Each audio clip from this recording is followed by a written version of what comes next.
नमस्कार दोस्तों।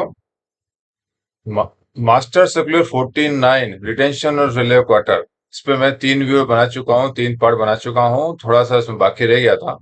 एक्चुअली में थोड़ा तो नहीं, बहुत बाकी रह गया था। 48 पेज का है ये मास्टर सर्कुलर और 14 पेज हमारा अभी सामने है। काफी सारे हैं, लेकिन मिसलेनियस चीजें हैं जो बहुत ज्यादा वीडियो बनाने में बहुत लंबा हो जाएगा, और जिसको तैयारी करनी है वो डिटेल में मैं मास्टर सर्कुलर अपलोड कर दूंगा, वो जाएगा। मैंने सोचा कि एक आखिरी वीडियो बना के इसमें इम्पोर्टेंट इम्पोर्टेंट जो बातें हैं, जो specially as far as exam is concerned, exam के पर्पस में जो इम्पोर्टेंट इम्पोर्टेंट बातें हैं, कुछ रह गई थी, तो मैंने कहा इसको कंप्लीट कर लें। जैसे आप ये मालूम होगा आपको, नोटिफिकेशन पिछले वीडियो में मैंने बताया था कि रेलवे बोर्ड ने डेट्स निकाल दिए हैं। जो 2025 में एग्जाम होने वाला था, 2024 में होगा, रेगुलर और एलडीसी दोनों। मेरी तरफ से शुभकामनाएं। इसके अलावा एक मुझे किसी ने एक ये और मुझे मिला है, जिसमें अलग अलग प्रोविजंस में रेलवे बोर्ड के सर्कुलर यहाँ लगाए हुए हैं, अलग अलग कंडीशन में लिंक भी दिया हुआ है। तो मैंने को ये मिला, मुझे अच्छा लगा ये। तो मैं इसको भी मैं अपना डिस्क्रिप्शन में इसको अपलोड कर दूंगा। तो जो आप चाहें, तो रेलवे बोर्ड का ये राइट हैंड साइड में ब्लू कलर में जो दिख रहा है आपको, ये रेलवे बोर्ड का लेटर है। क्लिक करते ही रेलवे बोर्ड का लेटर आपको खुल जाएगा नेट पे। यही मुझे अच्छा लगा, तो मैं बता दूं आपको। कभी मौका मिला तो इसको हम और अच्छा डिटेल में करेंगे। अभी फिलहाल टाइम का, समय का अभाव है। तो स्टार्ट करते हैं। हमने 10.3 provision in respect of employees transfer to certain zones, production unit, other units. तो रेलवे में कुछ प्रोविजंस हैं ऑफिसर्स के लिए भी, स्टाफ के लिए भी। जैसे नॉर्थ एनएफ रेलवे में जो ट्रांसफर होता है, उसके लिए कुछ प्रोविजंस है। मैं इसमें बहुत ज्यादा डिटेल नहीं बताया कि बहुत ज्यादा इसमें रूल्स हैं। तो जो अगर जाना चाहें वो डिटेल में जाके, और मैं एक बात बोलना चाहूंगा, जैसे मैंने अभी ये शीट बताई थी ये, तो जो लोग क्वार्टर रिटेंशन में तैयारी कर रहे हैं एग्जाम के लिए, तो इस तरह का एक शीट आप बना लीजिए, टेबल इस तरह का पूरा बना के। यहाँ आप जो है राइट हैंड साइड में कितना यहाँ था, वो रेलवे बोर्ड का लेटर नंबर दिया हुआ है। लेकिन आप अगर कोई बंदा मेहनत करना चाहे थोड़ा सा, और मुझे इसको कॉपी भेजे तो अच्छा है, मैं अपलोड कर दूंगा सबके लिए भी। तो आप इसको ब्रीफ करके यहाँ पे इस तरह का एक टेबल बना के उसको अपनी डायरी में, अपनी फाइल में लगा लीजिए, इस तरह का पूरा, ताकि एट ए ग्लांस आप वो कर पाए। मेरे पास समय का अभाव है, अभी बना नहीं पा रहा हूं मैं। तो कोई अगर करना चाहे, मुझे भेजना चाहे, तो मैं उसका आभार व्यक्त करूंगा कि तो स्पेशली अभी भी जो है अलग है, जैसे north front NF railway provision के लिए प्रोविजंस बताए हुए हैं इसके अंदर। ईस्टर्न रेलवे है, rail wheel factory, rail wheel plant Bela Bihar में है, workshop project Patna, modern coach factory Raebareli, Jammu Udhampur Srinagar Baramulla project, special provision in respect of northern railway employees posted in New Delhi area. ये सब अलग अलग प्रोविजन है, मैं गुजरात डीप में नहीं जा रहा हूँ। जो मुझे ठीक लगा वो मैं बता रहा हूँ। डीआरएम के लिए प्रोविजन थोड़ी जानकारी होनी चाहिए कि कोई भी अधिकारी जो है, अगर डीआरएम में पोस्टिंग होती है, तो जनरल एसएजी ग्रेड ऑफिसर होते हैं, वो हेडक्वार्टर में होते हैं। टाइमिंग इनको डीआरएम में प्रोविजन जो भी एज पर सीनियरिटी से इनका नंबर आता है। तो इसके लिए नियम यह है कि डीआरएम में जितना भी टेन्योर काम करते हैं जिस भी डिवीजन में, उतना entire period plus 2 months there after on payment of normal rent, उतना पूरा एंटायर पीरियड जो है नॉर्मल रेंट में। जनरली डीआरएम का जो टेन्योर होता है 2 साल का होता है, तो 2 साल प्लस 2 महीने, 24 प्लस 2, 26 महीने जो है जनरली वो लोग नॉर्मल रेंट में रख सकते हैं, जहां से भी डीआरएम में पोस्टिंग हुई है। सिमिलरली ये प्रोविजन डीआरएम चेयरमैन आरआरबी और सेंट्रलाइज ट्रेनिंग इंस्टीट्यूट में जो काम करते हैं। अंतर से इतना है कि डीआरएम को एडिशनल 2 महीना मिलता है, बाकी चेयरमैन आरआरबी के लिए जितना फुल टेन्योर के लिए मिलता है, एडिशनल 2 मंथ्स नहीं है इसके अंदर। Same provision railway centralise institution, CTI जितने भी है, सेंट्रल ट्रेनिंग इंस्टीट्यूट जो होते हैं, जहां गजेटेड ऑफिसर की ट्रेनिंग होती है। एक तो नायर है हमारा, एसएनटी का आपका है अभी सिकंदराबाद, पुणे है हमारा, इरिसेन, जमालपुर भी है शायद हमारा। जैसे टोटल 5-7 इंस्टीट्यूट हैं जो सेंट्रलाइज ट्रेनिंग इंस्टीट्यूट हैं, जहाँ की ट्रेनिंग के रेट्स भी ज्यादा है। शायद 24 या 20% वहाँ पे मिलता है। टीचिंग अलाउंस हाई रेट है वहाँ पर, बाकी में उसका आधा हो जाता है। तो सेंट्रलाइज ट्रेनिंग स्कूल में जो मेंबर काम करते हैं, उनको भी फुल टेन्योर मिलता है। ये एक स्पेशल प्रोविजन था। इसके बाद post retirement engagement in committee commission, RCT, CAT, RRT, RLDA, इन सब के प्रोविजंस भी दिए हुए हैं। ये जो आप इसको प्लीज थोरोली अगर जाना चाहें जा सकते हैं। समय का अभाव होने के लिए मैं थोड़ा सा इम्पोर्टेंट ही बता रहा हूँ। Serving railway employee who have been selected as apprentice either departmentally और थ्रू आरआरबी, कोई भी रेलवे कर्मचारी है वो अप्रेंटिस में सिलेक्शन होता है, जेई वगैरह बनता है या ग्रुप डी से आर्टिजन ग्रेड से जाता है। और दो रास्ते होते हैं हमारे पास जाने की, तीन होते हैं एक्चुअली। एक तो डिपार्टमेंटल होता है, एक जीडीसी होता है, एक आरआरबी ओपन मार्केट होता है। तीनों रास्ते से अगर जाता है तो उसमें कहा गया कि serving employee who is selected as an apprentice either departmentally और through RRB may be allowed to retain railway quarter at a station from where he proceeds on training during the period of his apprenticeship। RRB का same GDC लगेगा, तो पूरा period जो भी है वो training में अलाउ किया जाएगा। अप्रेंटिस पीरियड में एक आ गया है। सरप्लस स्टाफ के बारे में एग्जाम में क्वेश्चन पूछने की बहुत संभावना होती है, और इसमें लोगों को जो डील भी करते हैं मेरे ख्याल से कंफ्यूजन होता है, तो मैं थोड़ा आज कंफ्यूजन दूर करने की कोशिश करता हूँ। Railway employee rendered surplus and posted at new station may be allowed retention railway accommodation already allotted to them at their respective previous place of posting on normal rate for a period of 3 years or till allotment of railway quarter at new place of posting whichever is earlier। ये बहुत इसमें confusion मैं बताता हूँ। एक तो surplus staff किसको कहते हैं, इसमें बहुत ज्यादा लोगों को कंफ्यूजन है, तो मैं क्लियर कर दूं। कई बार ऐसा होता है पर्टिकुलर कोई स्टेशन है वहां पर, वहां पर्टिकुलर किसी कैडर की पोस्ट सरेंडर हो गई है और आदमी वहां पे पोस्ट ही नहीं है। आजकल पोस्टें सरेंडर की बहुत ज्यादा वर्क स्टडी ऑफिसर भी आते हैं, उनकी टीम आती है, और पोस्टें काफी कम की जा रही है। रेलवे बोर्ड का भी टारगेट होता है। तो सरप्लस की एक्चुअल डेफिनेशन में बताना चाहूंगा, जो मेरी समझ से है वो यह है कि सरप्लस आदमी तभी कहा जाएगा जब वो कैडर में सरप्लस हो। कैडर में सरप्लस मतलब ये होगा कि अगर 100 का कैडर है, वो किसी वजह से 100 से ज्यादा 101, 102, 103 आदमी मैनुअल रोल हो जाते हैं, तब एक्सेस कहा जाएगा। लेकिन अभी कई बार हमारे यहाँ पे लोग मिसअंडरस्टूड हो जाते हैं कि किसी पर्टिकुलर स्टेशन पे अगर कर्मचारी कैडर की जरूरत नहीं है और पोस्ट सरेंडर हो गया है, तो कैडर वहां का जीरो हो गया है, तो वहां के अगर कर्मचारी हैं वो अगर मान लीजिए ओरल डिवीजन का कैडर या यूनिट के कैडर में स्टाफ कम है, तो वो वहां पे एक्सेस कहला जाएंगे और उनको किसी और स्टेशन पे जहां वेकेंट पोस्ट पड़ी है वहां ट्रांसफर किया जाएगा, और उसको सरप्लस नहीं माना जाएगा। ये मेरा पर्सनल इंटरप्रेशन है। तो ये सरप्लस का बेनिफिट वहां नहीं मिलेगा। वहां नॉर्मल जो ट्रांसफर का बेनिफिट होता है 2+6 मंथ, वो मिलेगा उनको जब ट्रांसफर होगा, सरप्लस का नहीं मिलेगा। दूसरा, लोगों को गलतफहमी ये होता है कि कोई कर्मचारी सपोज मान लीजिए सरप्लस हो गया है, कैडर में एक्सेस हो गया है, और ऐसे मामले में उसका कई किसी और स्टेशन पे ट्रांसफर होता है, तो ऐसे मामले में भी मेरे पास कुछ एग्जांपल आए जिसमें दूसरे स्टेशन पे कर्मचारी गया है, वहां उसने अप्लाई ही नहीं किया है और बोल रहा है कि 3 महीने 3 साल का रिटेंशन। तो ऐसा नहीं है। यहाँ रूल है कि उसको जब नई स्टेशन पे पोस्टिंग दी जाती है तो उसको 3 साल या till the allotment of railway quarter at new place of posting whichever is earlier. अगर वो नए स्टेशन में जहां उसकी तैनातगी, जहां उसकी पोस्टिंग हुई है, where he has been posting on allotment of fresh railway quarter, उसका जो 3 साल का कंडीशन है वो खत्म हो जाएगा। यानी अगर अलॉट मान लीजिए जाते ही अगर 2 महीने में मकान मिल जाता है, तो 2 महीने तक ही उसको पुराने स्टेशन में रिटेंशन मिलेगा। नए स्टेशन पे अलॉटमेंट तक मिलेगा, उसके बाद नहीं मिलेगा, उसको खाली करना पड़ेगा। और ऐसे भी मामले देखे हैं मैंने कि जहां लोग अप्लाई नहीं कर रहे हो, 3 साल मांग रहे हो, वो गलत चीज है। आपको अप्लाई करना पड़ेगा नए स्टेशन पे, और वहां अलॉटमेंट होते ही आपके पुराने स्टेशन का वो खत्म हो जाएगा। तो यहाँ पर ये चीज समझने की है कि अगर मान लीजिए नए स्टेशन पे अलॉटमेंट नहीं हुआ, तो मैक्सिमम पुराने स्टेशन पे 3 साल तक आप मकान को रोक सकते हैं नॉर्मल रेंट पे। तो ये सरप्लस स्टेशन की बात मुझे थोड़ा समझानी थी।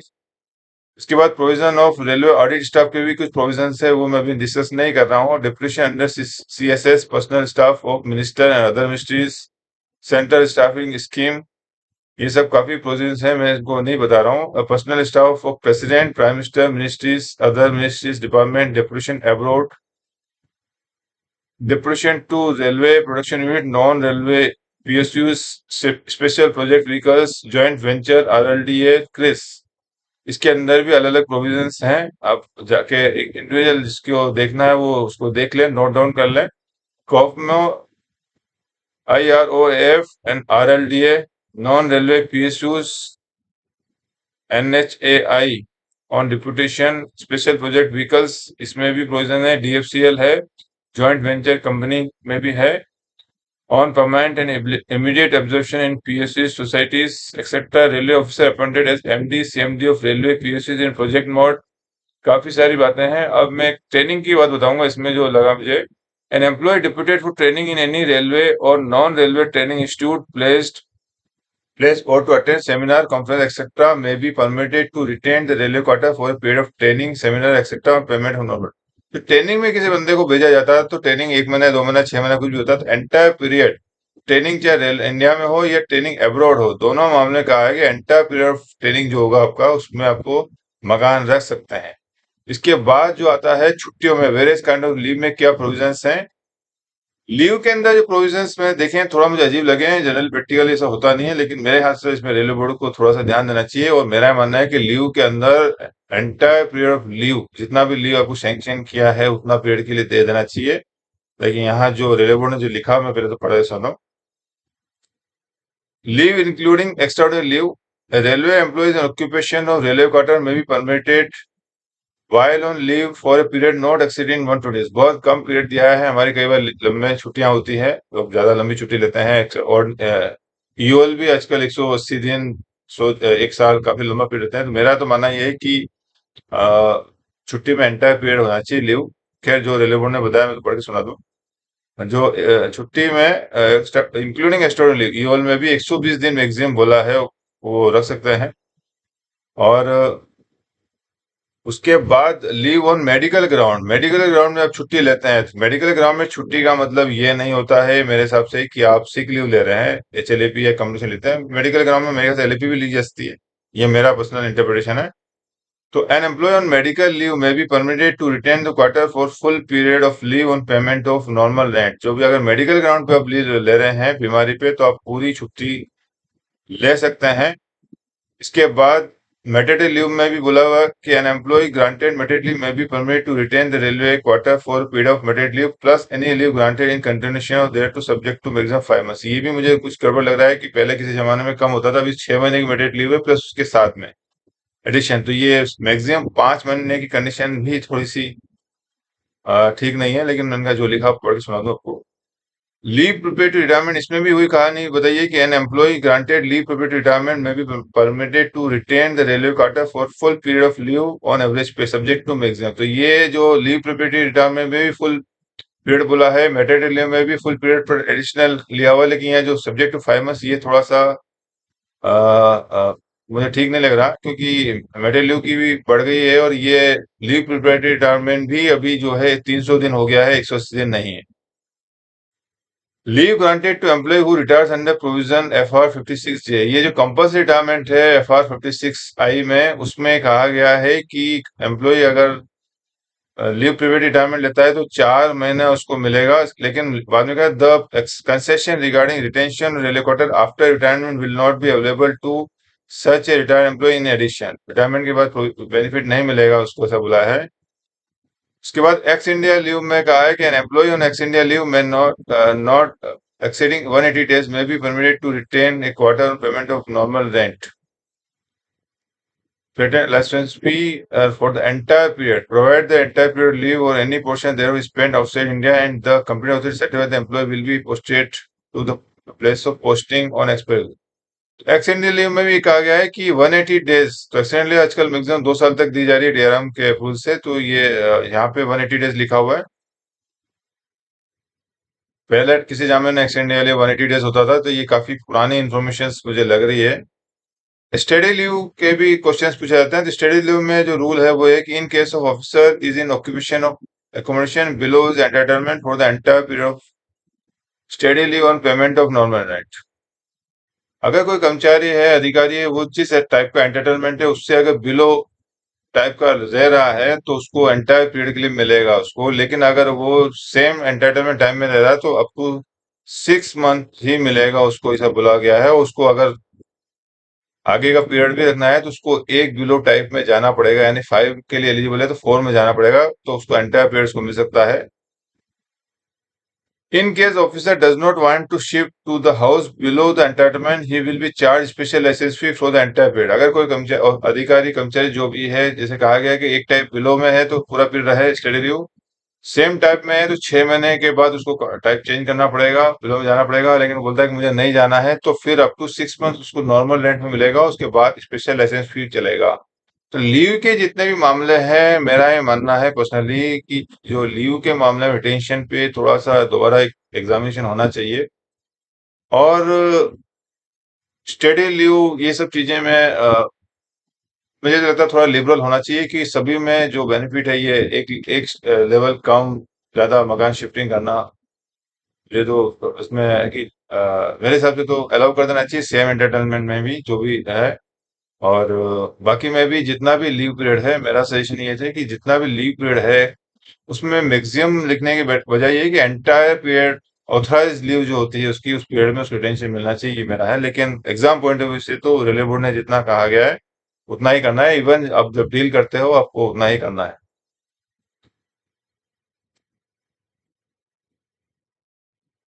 इसके बाद हम आगे चलेंगे, काफी सारे हैं जो एक जो इम्पोर्टेंट इम्पोर्टेंट मैं बताता हूँ डिस्कस करके आज। एक और क्वेश्चन एग्जाम में आएगा, आ सकता है, resignation dismissal removal. The employee who resigns from service or is discharged or removed from service may be permitted to retain the railway quarter for a period of 1 month।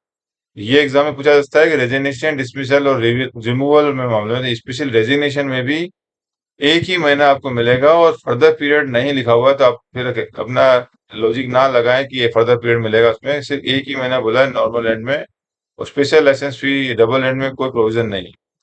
Missing के लिए कहा गया है, family of missing railway employee में कहा गया है, the family of missing railway employee may be permitted to retain railway quarter for a period of 1 year. तो शुरू में 1 साल मिलेगा on payment of normal rent from the date of lodging FIR. मैंने पहले भी पुराने वीडियो में बताया कि मिसिंग केस में कर्मचारी के परिवार को बेनिफिट तभी मिलेगा जब एफआईआर लॉज होती है, वहीं से उसके सारे बेनिफिट चालू हो जाएंगे, इवन सेटलमेंट ड्यूज में भी। तो एफआईआर लॉज होने की तारीख से 1 साल उसको मिलेगा विद, और पुलिस की जो है रिपोर्ट भी लगेगी इसमें। उसके बाद अगर on certification of the police authority that missing employee is not traceable, the and the whereabout of the person could not be known, the family of the missing railway employee may be permitted further retention on a quarter for a period of 1 year on the permanent। तो इसमें 1 साल बाद और देने की बात कही है 2002 में। इसके बाद शायद मेरे ख्याल से 6 महीने के और रूल आया है शायद में, अगर बच्चे की नौकरी नहीं लग पाई है तो और 6 महीने शायद मिलेगा, ये मुझे देखना पड़ेगा। इसमें जो लिखा हो तो 2 साल तक तो मिल सकता, कोई दिक्कत नहीं है। रिटायरमेंट में मैं आपको पहले ही बता चुका हूँ, ये पुराना 2001 का सर्कुलर बताया है, जिसमें अभी जो नया रूल आ गया है वो 4 मंथ्स जो है आपका नॉर्मल रेंट में मिलेगा प्लस 4 मंथ्स। इसके अंदर एजुकेशन सिकनेस ग्राउंड दिया हुआ है, लेकिन अभी जो 2020 में जो सर्कुलर निकला था रेलवे बोर्ड में, जो मैंने पहले वीडियो में बताया हुआ है कि अभी आप 4 मंथ्स नॉर्मल रेंट में प्लस 4 मंथ्स यानी टोटल 8 मंथ्स, एडिशनल 4 मंथ्स आप डबल द लाइसेंस फी है, जो आपका जो नॉर्मल रेंट है उसका डबल कटेगा 8 महीने। यानी रिटायरमेंट के केस में आप 8 महीने तक क्वार्टर रिटेन कर सकते हैं आज की तारीख में बिना किसी सपोर्टिंग डॉक्यूमेंट में। डेथ केस में कहा गया है the family of an LOT employee who dies while in service may be permitted to retain the railway quota for a period of 24 months on payment of normal rent, flat rent और license fee। Death case में normally 24 महीने तक normal rent पे रखा जा सकता है, लेकिन इसमें कंडीशन है कि where a deceased staff officer of his dependent owns a house at the place of posting, in such cases retention railway quota shall be however permitted only for 12 months। वो भी कर्मचारी है, उसकी डेथ हो जाती है तो उसका परिवार जो है उसके मकान को 2 साल तक नॉर्मल रेंट में रख सकता है, रिटेंशन उसको मिलेगा। लेकिन अगर उसके परिवार का उसी प्लेस ऑफ पोस्टिंग में, कहीं और नहीं बता रहा हूँ, उसी प्लेस ऑफ पोस्टिंग में अगर मकान है, खुद का मकान है, तब रिटेंशन परमिशन जो है केवल 12 महीने के लिए ही मिलेगी। ये है, इसके साथ ही ये मेरे को लगता है इसको खत्म करते हैं। जो मेन मेन जो प्रोविजंस है वो मुझे बताना था, इसको आज मास्टर शुक्ल हमारा 49 कंप्लीट होता है। डिटेल में जानने के लिए आप पूरा मास्टर शुक्ल जो है आप पढ़ सकते हैं। एग्जाम पॉइंट ऑफ व्यू से मैं सलाह दूंगा कि अगर सीरियसली आप एपीयू की तैयारी कर रहे हैं तो आप पूरा मास्टर शुक्ल पढ़िए डिटेल में, लेकिन यहाँ पे बहुत लंबा हो जाएगा, मुझे वो दूसरे सब्जेक्ट भी पढ़ाने हैं आपको, तो मैं आपसे आज्ञा चाहूंगा। अगर मेरे वीडियोस अच्छे लग रहे हैं तो प्लीज शेयर कीजिए, सब्सक्राइब कीजिए, लाइक कीजिए। Thank you.